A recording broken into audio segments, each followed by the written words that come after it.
The Texas Department of Transportation, TxDOT, Houston District would like to welcome you to this virtual public meeting with in-person open house. This presentation will provide information on the proposed Interstate 10 or I-10 project from Heights Boulevard to Interstate 45. This is a pre-recorded presentation. My name is Jeff Kaesber and I am part of the project team. I would like to thank you for participating in this public meeting. This is the second public meeting being conducted for this I-10 project. This presentation is available for viewing starting on January 16, 2024. During the virtual meeting, you may pause the presentation and navigate forward or backward using your video player.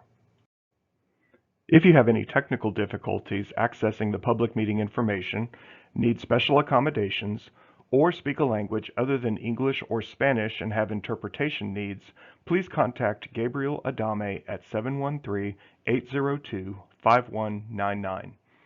Details on how to submit comments will be provided further in the presentation. The virtual public meeting is being held in conjunction with an in-person open house. The open house will be held on Wednesday, January 17, 2024, from 5 to 7 p.m. at the TxDOT Houston District Office, located at 7600 Washington Avenue, Houston, Texas 77007. The information presented in the virtual public meeting and the in-person option is identical, and the opportunities to comment do not differ.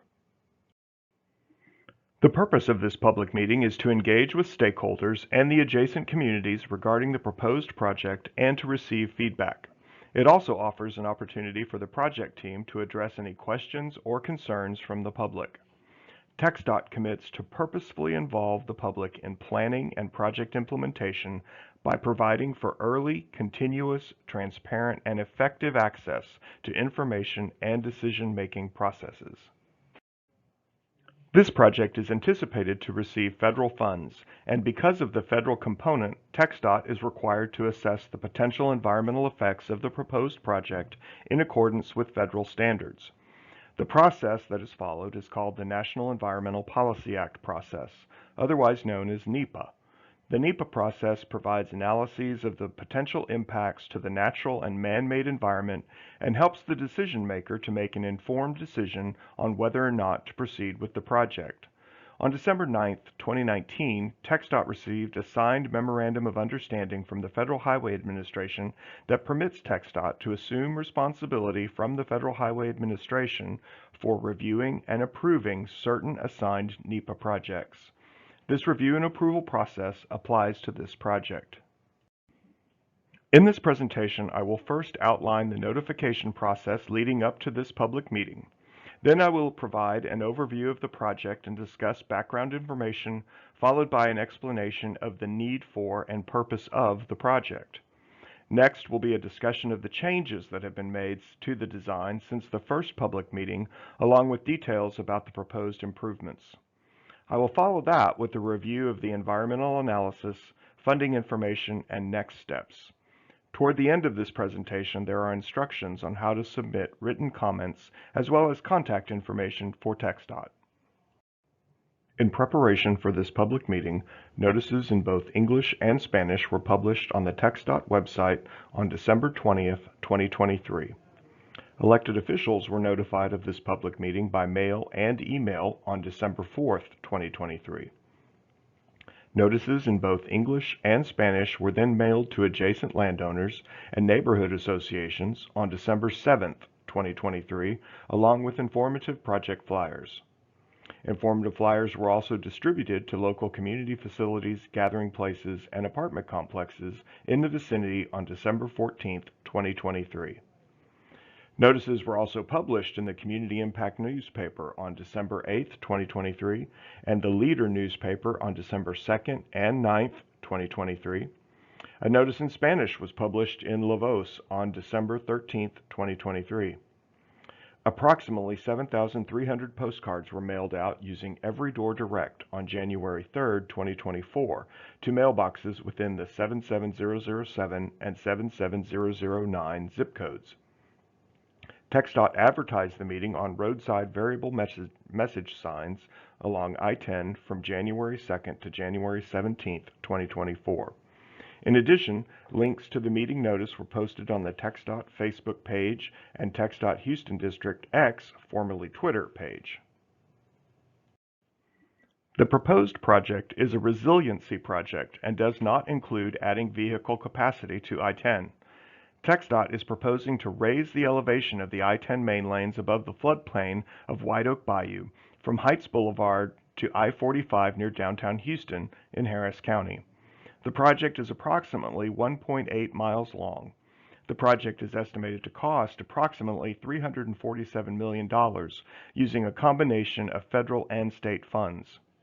This information can also be found in the project handout for quick reference. I'd now like to share some background information on this project. I-10 is a heavily traveled interstate highway through Houston. This project is needed because during major rain events, such as tropical storms Allison and Imelda and Hurricane Harvey, White Oak Bayou overtopped its banks, flooding I-10 and making it impassable. Based on flood gauge and TxDOT maintenance records, I-10 at White Oak Bayou has been inundated 10 times since March of 1992. Federal design flood standards required the interstate highway to remain passable during a 50-year storm. TxDOT standards required the interstate to remain passable during a 100-year storm. I-10 in the vicinity of White Oak Bayou does not currently meet the federal design flood regulations for interstate highways or the current TxDOT standards. According to the 2018 TxDOT Economic Role of Freight in Texas study, it is estimated that more than 60 million tons of freight use I-10 through Houston Center every year. The value of this volume of freight is estimated to be over $130 billion annually. Closures of I-10 due to flooding have economic impacts across the city, state, and nation. In addition to freight impacts, closure of I-10 also impacts essential services locally. Closures hinder access by emergency management services such as police and the fire department. Closures also disrupt the supply chain, impacting availability and prices of goods at local and regional stores, including grocery and hardware businesses. This map shows the wide variety of community resources in the project area, such as schools, places of worship, community centers, and healthcare facilities that could be impacted by closures due to flooding. The I-10 main lanes were last reconstructed in this area between 1995 and 2000. All roadways, including I-10, have a design life, which is the time from original construction to a terminal condition for a pavement structure. A terminal condition refers to a state where the pavement needs reconstruction. The I-10 main lanes were designed with an expected design life of 30 years. The main lanes will reach their 30-year design life between 2025 and 2030. As pavement approaches the end of its design life, more maintenance is required, which increases costs and the occasions when lanes are closed for repairs. Even without this project, the entire stretch of concrete pavement would need to be replaced starting in approximately 2 years. The proposed project being discussed in this presentation is needed because I-10 floods during major storm events, causing economic impacts and disruption of the movement of traffic, services, and goods. I-10 does not meet current federal and state flood design standards, and the I-10 main lanes are approaching the end of their design life.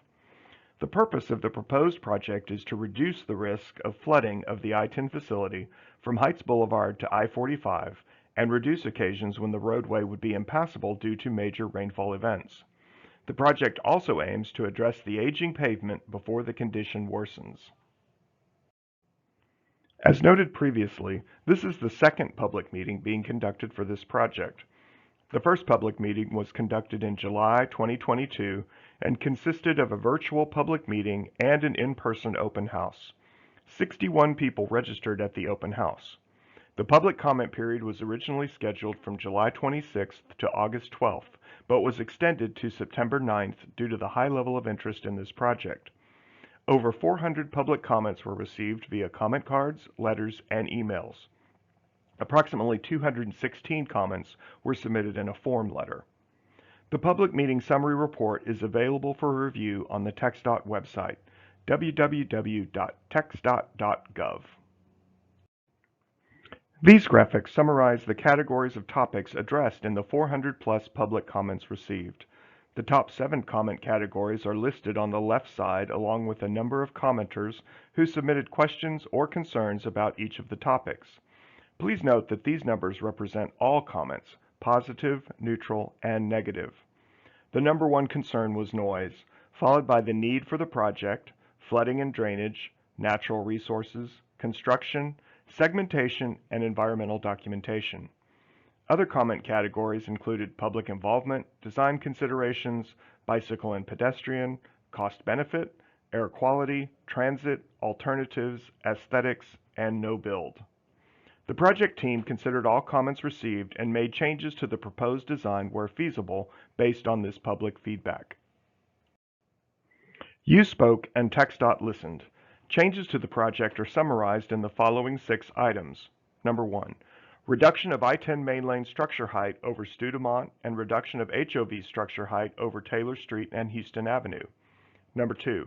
Preservation of the forested area north of I-10 and west of Houston Avenue. Number 3. Additional vegetation and tree plantings along White Oak Bayou within the project limits. Number 4. Enhanced Shared Use Path, SUP, connectivity including a connection south of I-10. Number 5. Addition of higher rails along elevated main lanes and HOV bridges. Number 6. Coordination with Metro to accommodate the proposed Metro Bus Rapid Transit BRT structure. I'll go into more detail about each of these items in the following slides.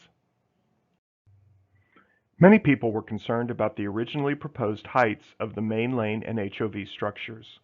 The first design change made as a direct result of public involvement is the redesign of these structures to decrease the height.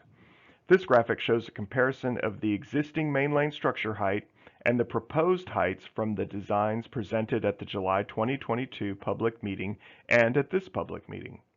The red line is the height of the main lane structures that was originally proposed in July 2022. The blue line shows the redesigned structure height.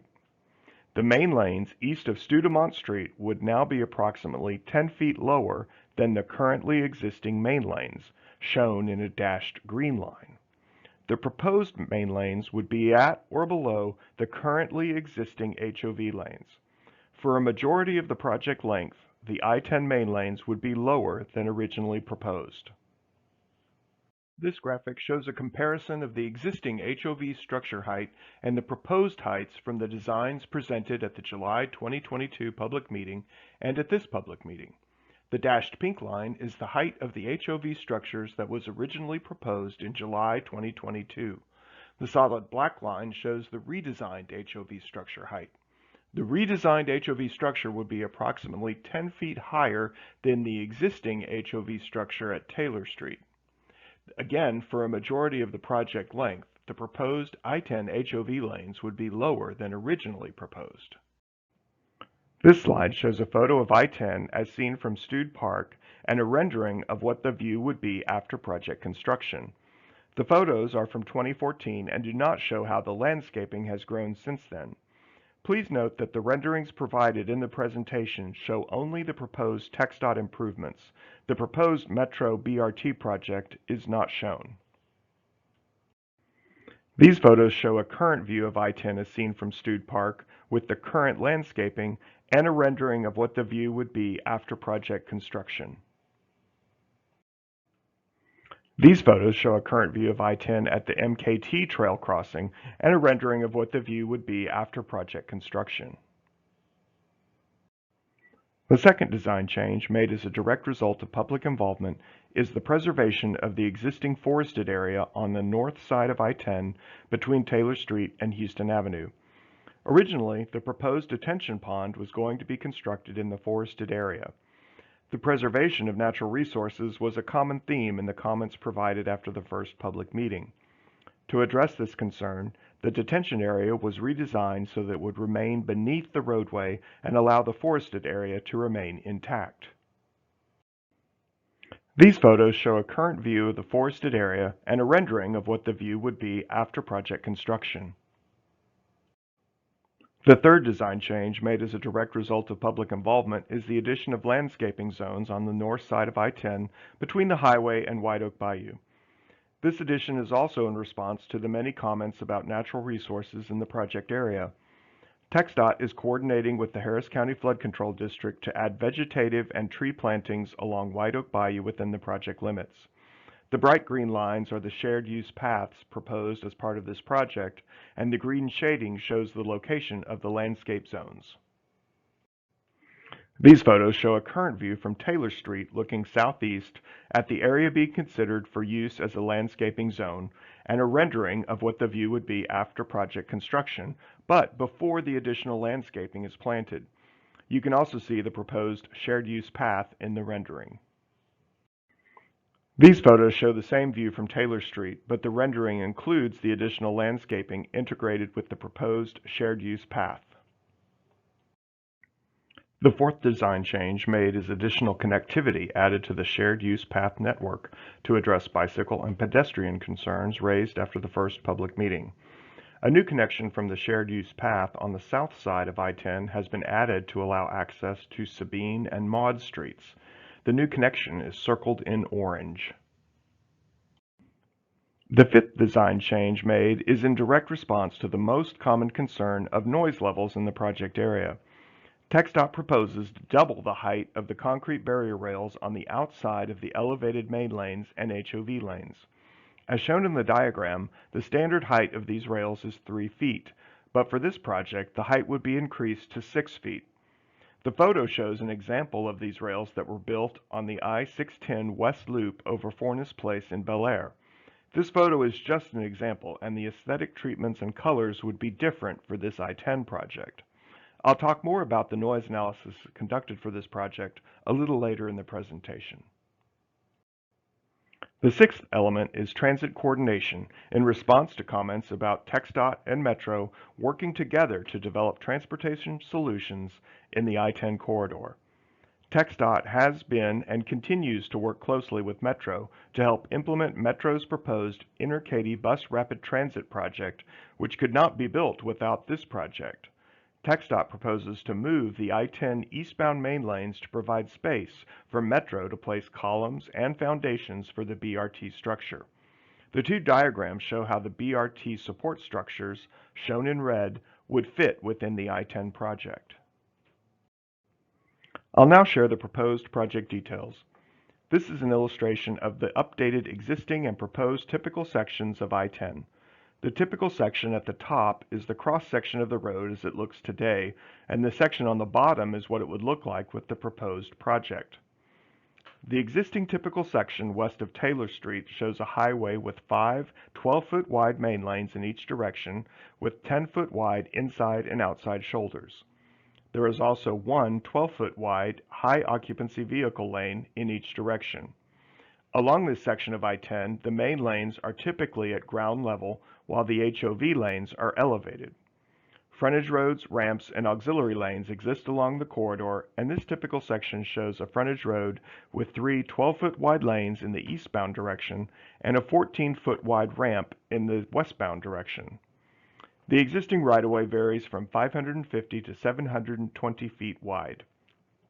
In the existing typical section, you can also see the location of White Oak Bayou and the existing 10-foot wide shared use path located on the north side of the bayou.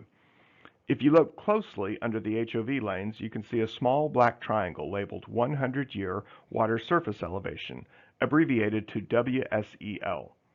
This is the level of the top of the water during a 100-year storm event.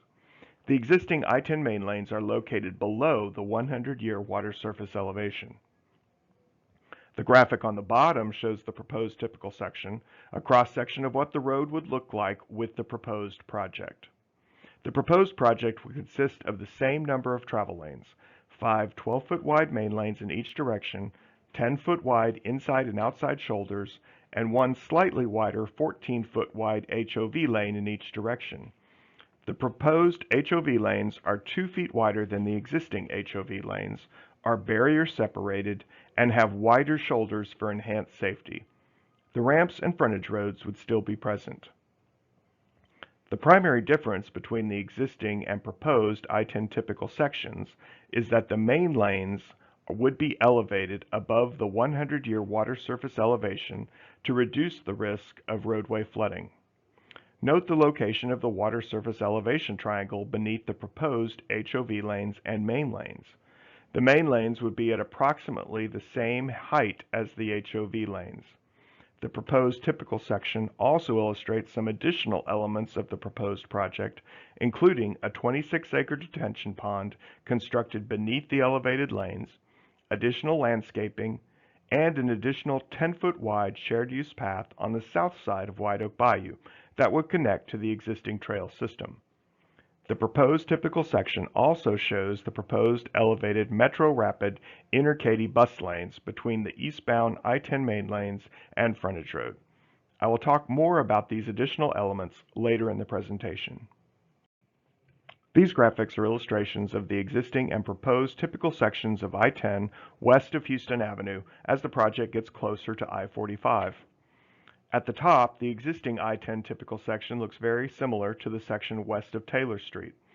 There are the same number of main lanes and HOV lanes, but there are no ramps or frontage roads in this section.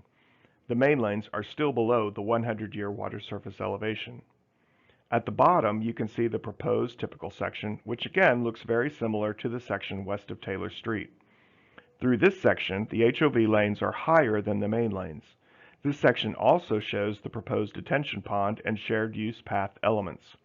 One difference between this proposed typical section and the previous proposed section is that there is a shared use path located under the eastbound I-10 main lanes, which connects to the existing and proposed trails along White Oak Bayou and also connects to trails and streets on the south side of I-10. The proposed Metro Rapid bus lanes are also shown in this proposed typical section. As I previously mentioned, there would be a 26-acre detention pond constructed beneath the elevated I-10 main lanes and HOV lanes. This detention pond is designed to capture and store roadway runoff during storm events. The bottom of the pond would be constructed with permeable materials, and the pond is intended to be dry when not storing stormwater. Approximately 18 acres of impervious pavement would be removed and replaced with permeable materials as shown in the photo. Two small slivers of additional right-of-way from 4 parcels totaling approximately 1.2 acres would be required for construction of the proposed project. 3 parcels are owned by the Harris County Flood Control District and 1 is owned by the City of Houston. These sections of the schematic show where the additional right-of-way would be located on the north side of I-10 east of Studemont Street and west of Houston Avenue. The additional right-of-way is shown using a dark blue dashed and dotted line. No displacements of residences or businesses would be required. Information about the right-of-way acquisition process may be found on the TxDOT webpage at the web address listed on the slide. Information regarding the schedule of acquisition may be obtained by calling the TxDOT District Office at 713-802-5352. This slide shows the proposed I-10 schematic, which incorporates all the design changes previously discussed. A schematic is a more detailed illustration of the proposed improvements as seen from above and also includes roadway profiles and typical sections. For virtual attendees, the schematic is available for download on the project webpage. We recommend that you download the schematic so that you can zoom in and out and more easily see project details. For in-person attendees, hard copies of the schematic are available on easels for viewing. Notice the legend in the lower left corner of the schematic. The legend identifies what the various colors and lines represent. The next item on our agenda is the environmental analysis. The project team has identified and evaluated potential environmental impacts that could occur as a result of constructing the proposed project. Areas reviewed include biological resources, community impacts, environmental justice, water resources, hazardous materials, archaeological resources, historic resources, and traffic noise. All the technical reports documenting the analysis and conclusions of these studies have been completed and are available for review upon request. Findings of the analyses indicate no significant impacts are anticipated to these resource areas. A traffic noise analysis was conducted for the proposed project using the Federal Highway Administration's traffic noise modeling software. The model allows the project team to understand the current noise levels and how the proposed project may influence or change noise levels at adjacent properties in the future. In order to run the model, details such as traffic volumes, the mix of vehicles including cars, medium trucks, and heavy trucks, traffic speed, and selected outdoor areas where frequent human activity occurs adjacent to the project are identified and entered into the model, as well as the horizontal and vertical alignment of the existing and proposed roadway. The model calculates the existing traffic decibel level at the selected outdoor locations, as well as future decibel levels considering the project's proposed design. Traffic number projections for the year 2050 were used in the model. In order to be identified as an impact per guidelines and regulations, the future roadway traffic noise level must meet or exceed an average of 66 decibels at an adjacent receiver or increase by more than 10 decibels according to TxDOT's noise guidelines. Results of the model indicate there are traffic noise impacts along the project corridor. When a noise impact is determined, locations for possible noise barriers are added to the model to determine if they could achieve the necessary sound reduction while meeting cost-effectiveness criteria per FHWA guidelines. Note that TxDOT cannot construct barriers within floodplains, which accounts for a large area within the project. When modeling was completed with noise barriers added, it was determined that none of the noise barrier analysis areas would achieve the necessary sound reduction per FHWA guidelines. This means that noise barriers are not being proposed for the project. It is worth noting, however, that based on the predicted noise levels, 88% of the modeled locations would not experience a noticeable change in noise levels if TxDOT were to proceed with the construction of the proposed project. Although noise barriers are not being proposed for the project, best management practices that will be implemented to reduce noise levels of the project include, but are not limited to, the use of tined pavement. Potential noise reductions from the use of longitudinally tined pavement, which is quieter than traditional concrete pavement, have not been quantified for this project. Also, as discussed earlier in the presentation, TxDOT proposes to double the height of the concrete rails on the outside of the elevated main lane and HOV lanes from 3 feet to 6 feet. This project has been approved in the Texas Transportation Commission 10-year Unified Transportation Plan, UTP. The plan identifies funding subject to the results of an environmental study to be performed in accordance with the NEPA process and applicable federal and state requirements.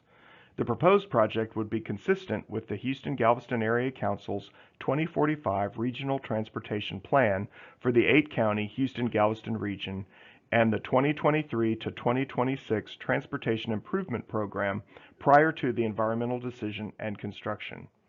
The proposed project would be funded with a combination of federal and state funds for a total of approximately $347 million. TxDOT has been closely coordinating with local agencies including Metro, the City of Houston, and the Harris County Flood Control District throughout the project development process to ensure project compatibility.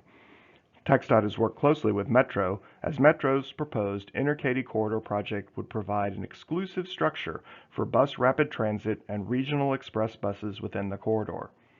Proposed improvements to Buffalo Bayou and White Oak Bayou include diverting water from White Oak Bayou further downstream, which is a joint effort between the City of Houston, the Harris County Flood Control District, and TxDOT. Through coordination with the Harris County Flood Control District, TxDOT has confirmed that this proposed project would not impede opportunities for the district to improve the White Oak Bayou channel. We want to highlight the estimated project timeline. Look for the green "We Are Here" arrow at the top of your screen. After the comment period closes, the project team will review the comments received, make appropriate design changes, and prepare official public meeting documentation. Public meeting documentation will be posted to the project meeting webpage when complete. The next steps include receiving an environmental decision, beginning detailed design activities, and acquiring right-of-way. Construction is anticipated to begin in early 2025 and would take approximately 4 years. TxDOT encourages you to review the materials regarding the proposed project and provide feedback. You may submit comments in the following ways. Download the comment card from the project webpage, fill it out, and email or mail it to TxDOT. Please include reference to CSJ 0271-07-326/TS. To access the public meeting page, scan the QR code on this slide or visit www.txdot.gov/projects/hearings-meetings.html. Click on the online comment form underneath the download section. You can email your comments to hou-pio-webmail@txdot.gov. Fill out the comment card at the in-person open house and drop it in the comment box. Mail comment cards to TxDOT Houston District, attention Advanced Project Development Director, P.O. Box 1386, Houston, Texas 77251-1386. Comments must be received or postmarked by Thursday, February 1, 2024 to be included in the public meeting documentation. Responses to verbal and written comments received during the comment period will be included in the public meeting documentation that will be posted on the project webpage when complete.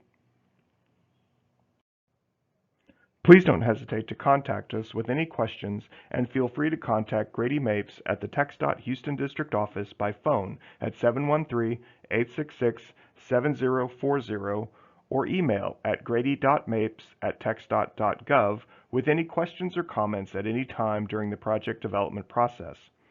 And don't forget to click on these links and follow us on X, formerly Twitter, for ongoing road closures and construction updates on the Houston District X page. You may also keep up with TxDOT News on our Facebook page or follow us on our Instagram page. Thank you for participating in this public meeting. Please remember to submit your comments no later than Thursday, February 1st, 2024 to be included in the official public meeting documentation. November 7, 2000 was the last deathless day on roadways in Texas. That means for nearly 23 years, at least one person has died every single day. We all have a part to play to change that. This message is that reminder, to end the streak of deaths on Texas highways. We need drivers and passengers to act more responsibly and help us reach our goal of 0 deaths by 2050. Texans can play a major role in ending fatal crashes with a few simple driving habits. Wear seatbelts, drive under the speed limit, put away the phone and other distractions, and never drive under the influence of alcohol or drugs. So please do your part and share this message with your family and friends.